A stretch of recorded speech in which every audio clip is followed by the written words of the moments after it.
నమస్తే, welcome to 6 TV. నా పేరు శాలిని. బులెటిన్ అప్డేట్స్ చూద్దాం. మెదక్ జిల్లా నిజాంపేటలో పలు కార్యక్రమాలకు ఎమ్మెల్యే మైనంపల్లి రోహిత్ హాజరయ్యారు.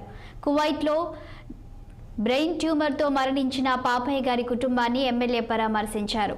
అనంతరం పాపయ్య గారి భార్య అయిన నవితకు ఆర్థిక సహాయం క్రింద 1,25,000 రూపాయలను అందజేశారు. అనంతరం నందిగామ, కల్వకుంట గ్రామాలలో స్వచ్ఛదనం పచ్చదనం కార్యక్రమంలో భాగంగా మొక్కలు నాటారు.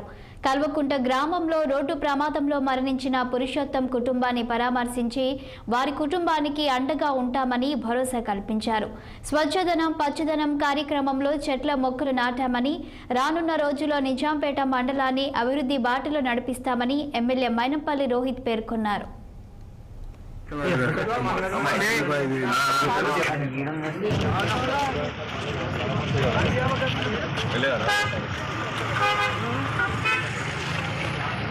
పరిస్థితి తన జేబులకి వెళ్ళిస్తుండు పైసలు 50,000 రూపాయలు